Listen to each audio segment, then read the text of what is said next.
Thank you. Good afternoon. So thanks for the introduction. I think it gets kind of takes us right into what we want to talk about. And as I've been planning this conversation, I'll probably spend about half the time talking about the codification project. And then the remainder of the time I really would like to use to talk about other things that we've been discussing at Peak. The codification project, we've seen FASB go through a codification of accounting standards. We've gone through the Clarity project with auditing standards. We've gone through this codification project, and it's in exposure draft form at this point in time, that codifies the ethics standards, and I really want to try to spend some significant time talking about the implications of this. As I talk about the implications, though, I'd like to have you kind of set your own frame of mind in terms of what you individually know about your state's code of conduct. Does your state code of conduct stand by itself? Is it in rule, or is it in statute? There's a few states that actually have the code of conduct in statute. Most of you probably have it in rule. How does your state's code of conduct mirror the AICPA code of conduct? And as I asked that question, when I first came on the Oregon board, what I found was I spent some time looking at the code of conduct that we had in state rule, and I found that it really hadn't been updated in 10, 12 years, and the AICPA code had continued to evolve, and our rules had not, and we, after discovering that, kind of put a task force together to take on a project of how we brought things more current. As I've talked to some people around the states, I think there probably still are some states that may be your case. I think one of the questions that you should have an answer for is how much does your code of conduct refer to the AICPA code? Does it refer to it significantly? Does it refer to it only in the independence area? What's the linkage between your code of conduct and the AICPA code of conduct? And if you have a linkage, is that linkage as of a given date? Because in some cases, that date specific is important for your state rules, okay? But I think this sets the context for the fact that, when I look at our rules, even our rules today in Oregon, while they closely mirror the current code of professional conduct, I'm not sure that how they're going to mirror the codification. So the objective of the codification project was really to, one, incorporate the conceptual framework approach. And when I talk about the conceptual framework, let me ask for a show of hands on something. Kim, you talked earlier about the international code. How many people in this room have spent some significant time looking at trying to understand the international code of conduct for professional accountants?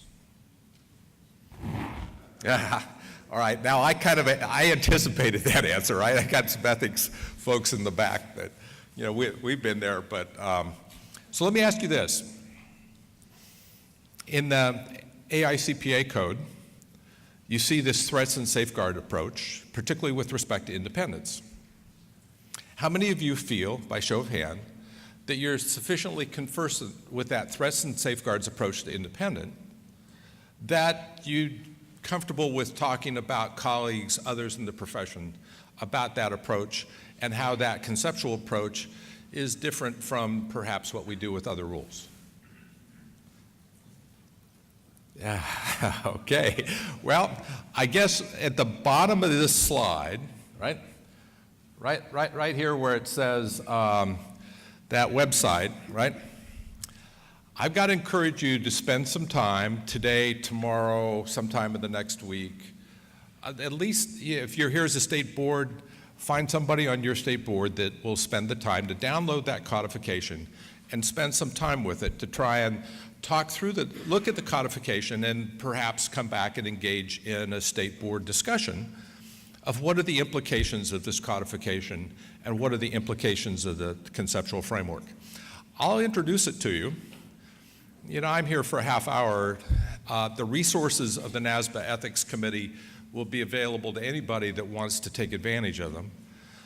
My email is, in the materials on, with respect to the speakers. So if you want to email me or, let's see, how many people are here on the Ethics Committee? I know several of them are. Can you stand up? Okay, so it's Michael and myself, so if other people have questions, feel free to contact us during the remainder of the meeting, because we want to be here as a source for you. State boards have been involved in getting to where we are today in the codification project. There was a state board advisory group that's had significant input pre-exposure draft. But I also wanted to say, each state board, I hope you should take this opportunity to kind of review your regulations, your state code of conduct, and just understand how that interacts with the AICPA code of conduct. How do they match up? Do they refer back and forth? I would tell you I'm very, very comfortable. I know there are states that in particular areas have set rules that are different than the AICPA rules. I think that's the prerogative of the state. We've got 35, 36 states out there that have more stringent rules on client record retention than the AICPA code. I think that's just fine.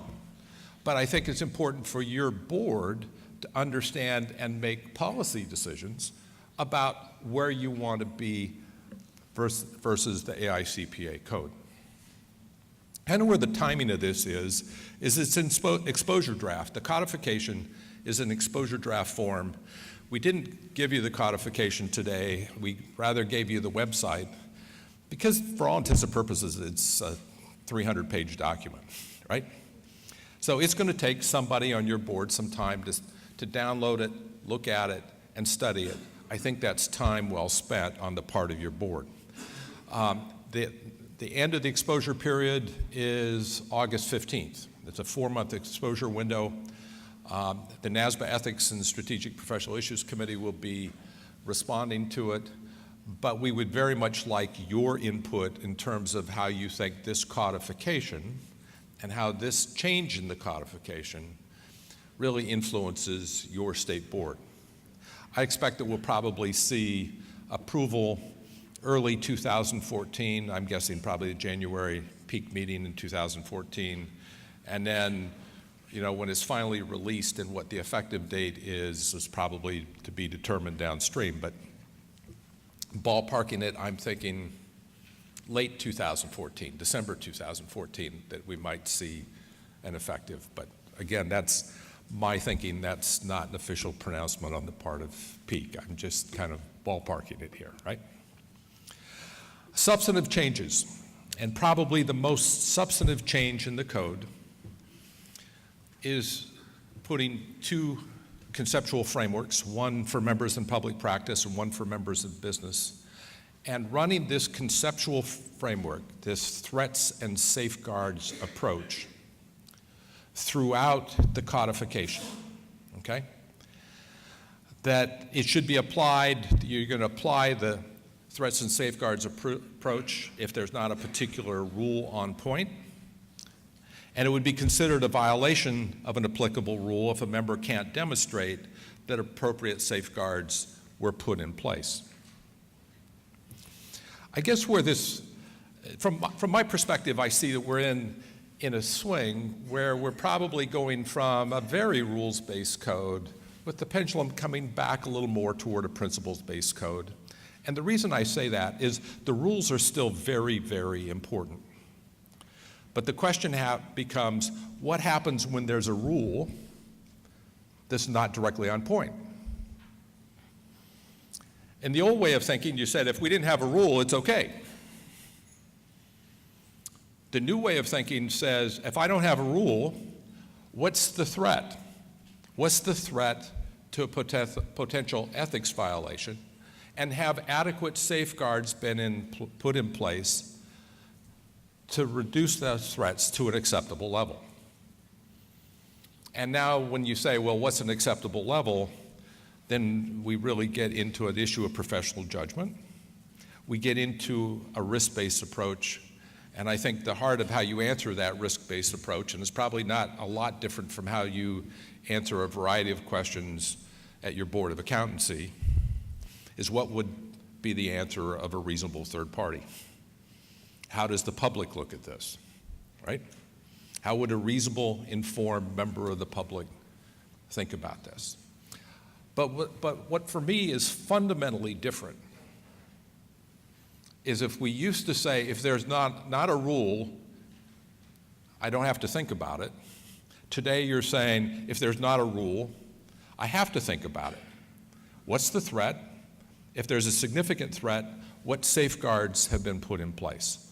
That's a fundamental change, and I think what I want to challenge each of you as a board to think about is how do your licensees look at your state rules? How would they answer the question? If there's not a rule, then it's okay.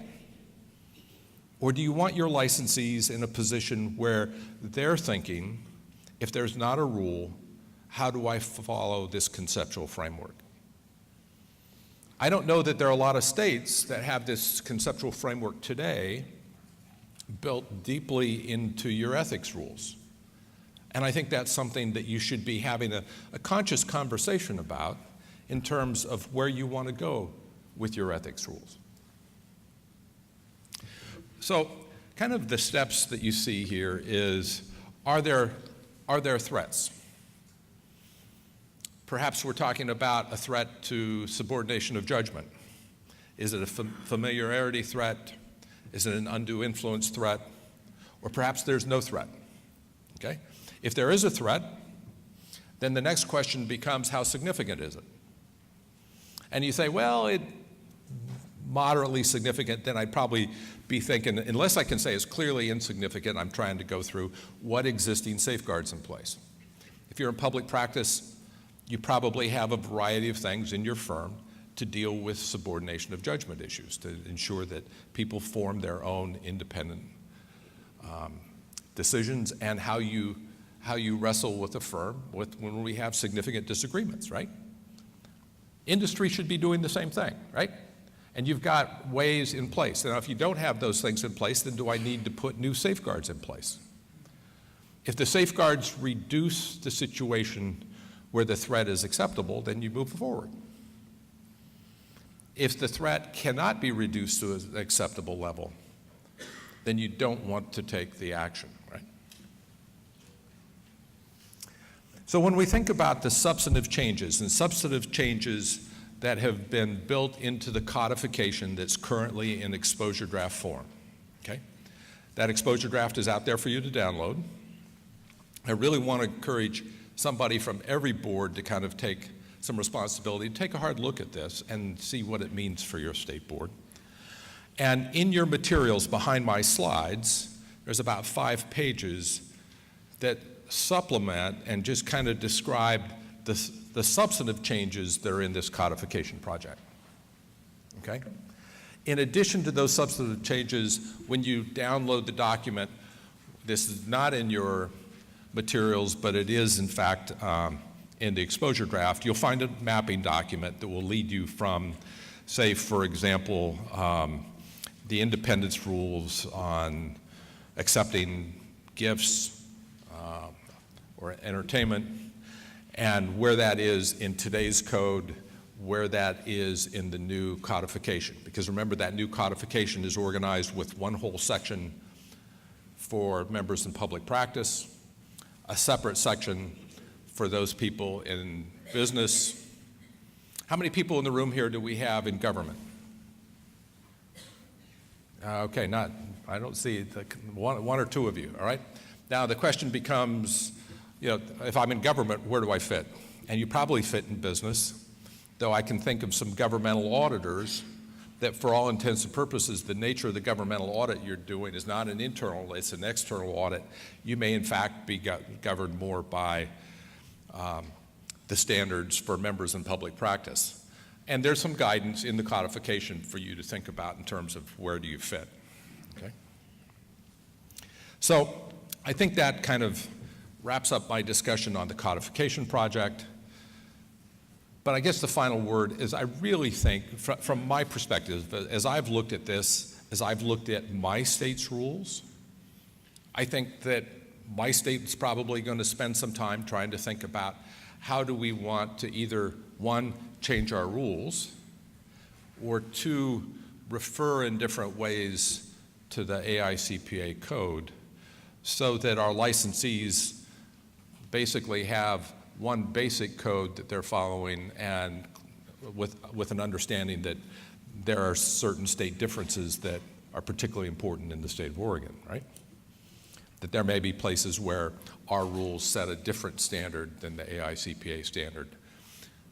But the conversation we've had at home is a conversation of how do we provide real clarity to our licensees, okay, in terms of where they stand and where they look for guidance.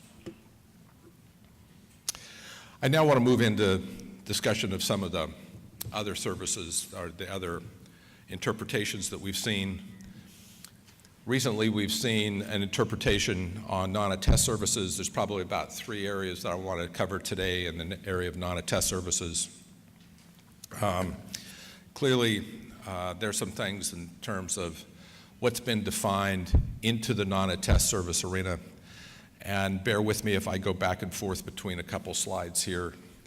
I think one of the things that's important for you to understand is something that's been defined out of the scope of a test and into what we would call a non-attest service is financial statement preparation and cash to accrual conversions.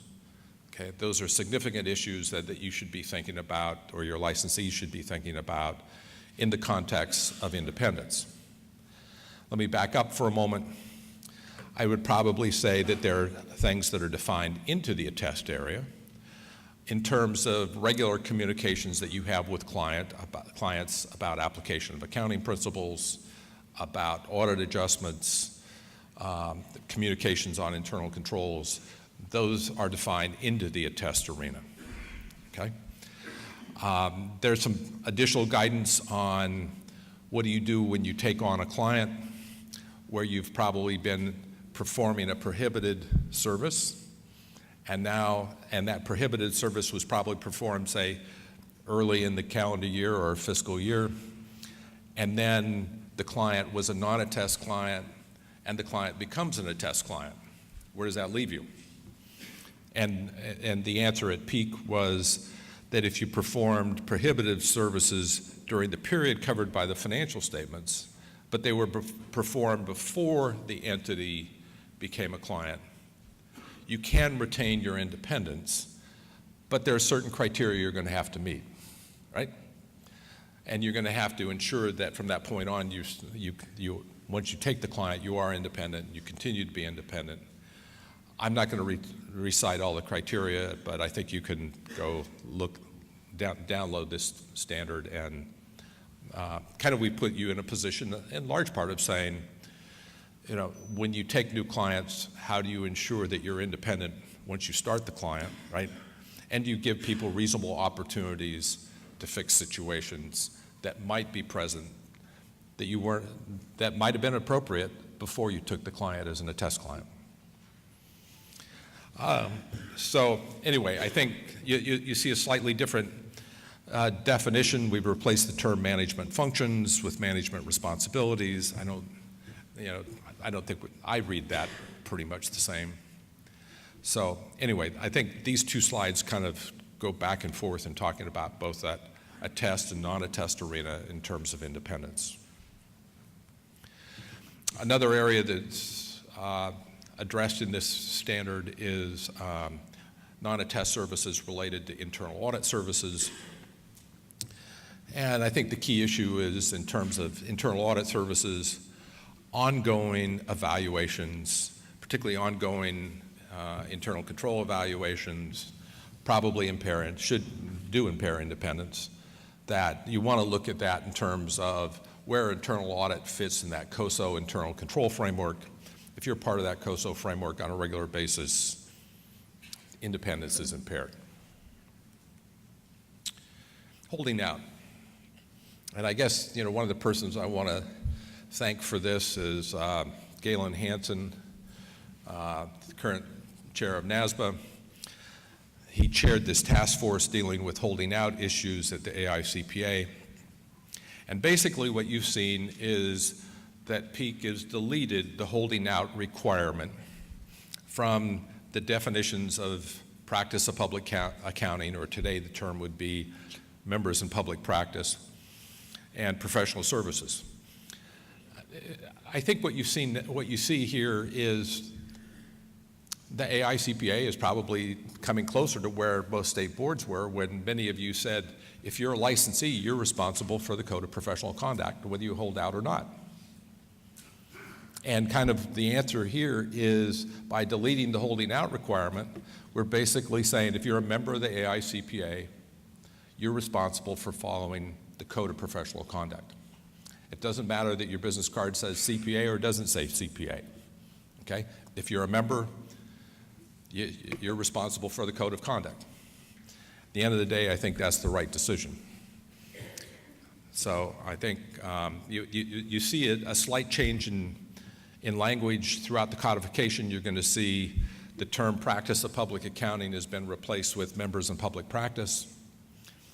That's been done, in fact, for some state boards where we have some state boards around the country that regulate the practice of public accounting, and the way it's defined in their legislation is practice of public accounting sweeps in all those people in business and industry.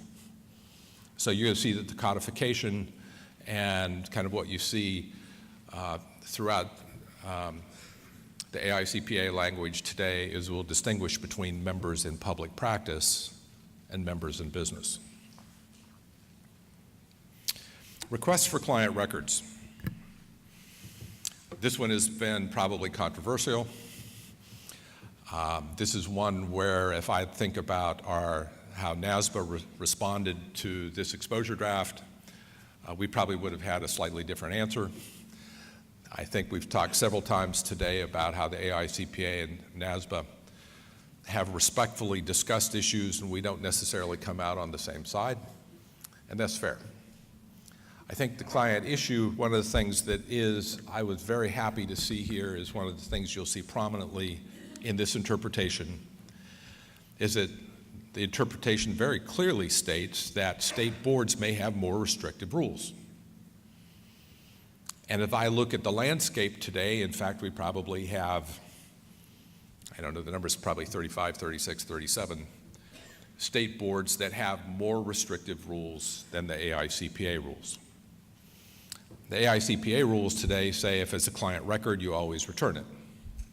They say if the record is prepared by an AICPA member and the work is complete and the work is issued, you should return it unless you have unpaid fees.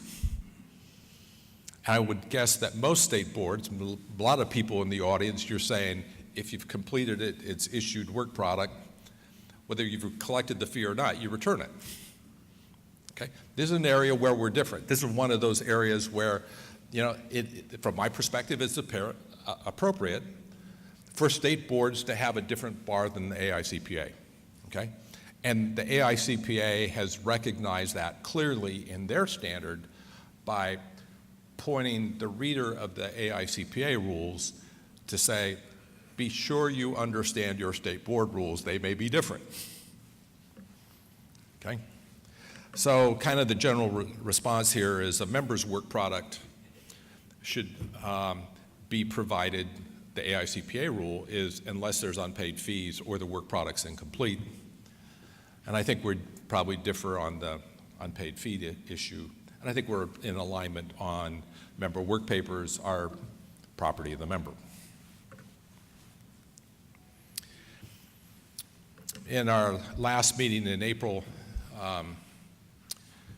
we passed out a new interpretation on subordination of judgment. This subordination of judgment issue really applies either inside a CPA firm or inside of business. It is not talking about situations between a CPA and his client. It's really talking about either within the firm or within a business, right?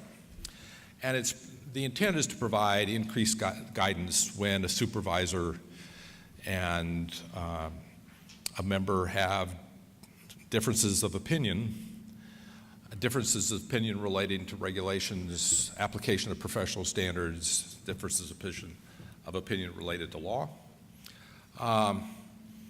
And it gives guidance for probably particularly the subordinate on how to deal with that situation. And the question is, if it's not appropriately resolved, where do you go next? And kind of the things that the interpretation says, probably the first step is go to higher levels of management. You probably should document the facts and the discussions that have been held.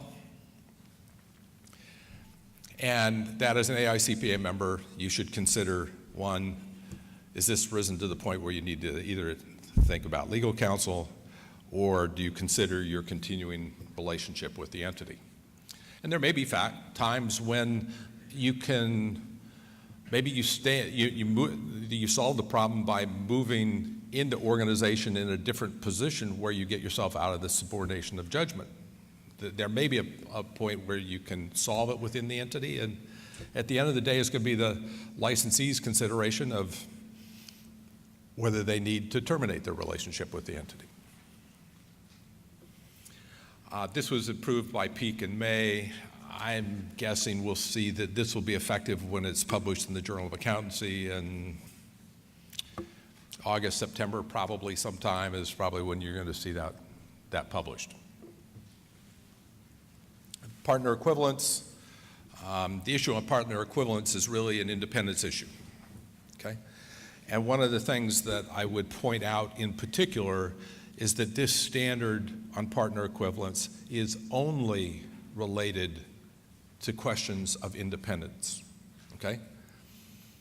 And at the end of the day, you've got individuals in some CPA firms that hold positions that have partner authority, but they're not partners, okay?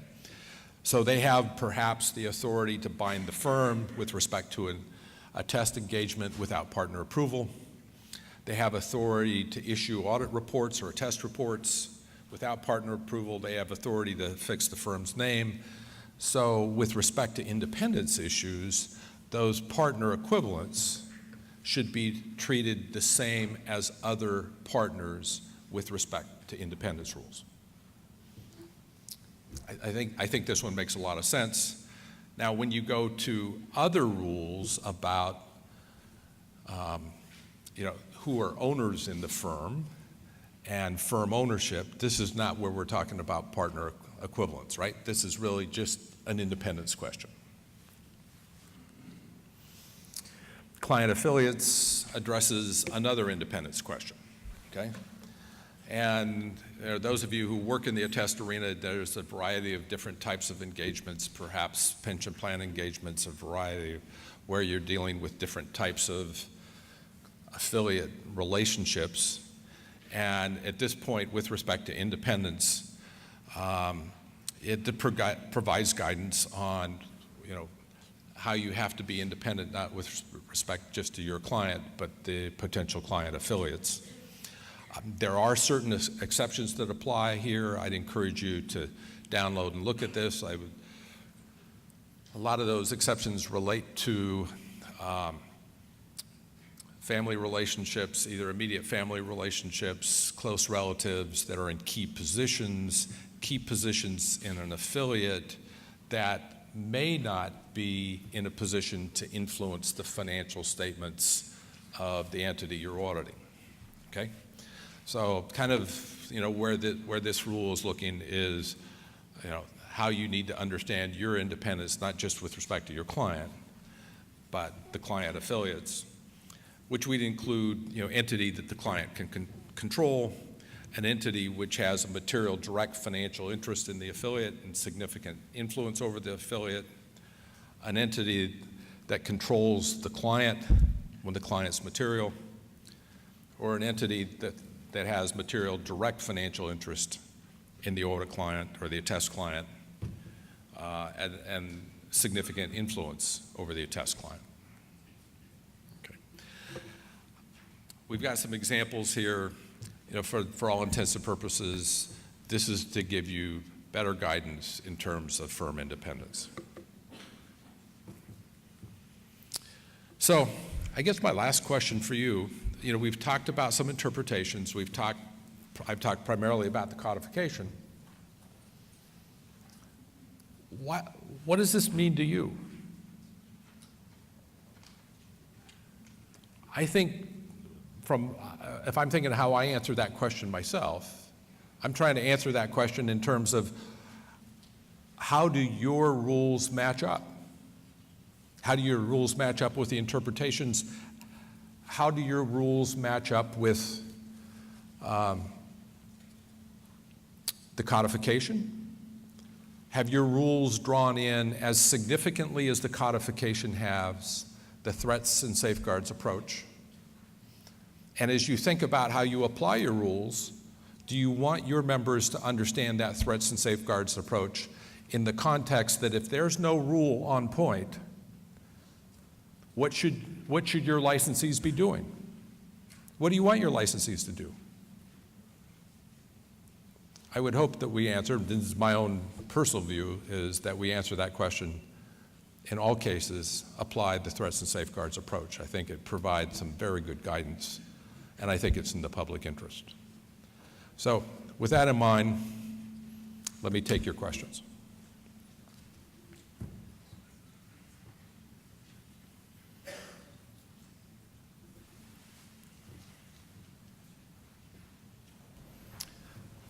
Okay, I wowed you. I put you to sleep, huh?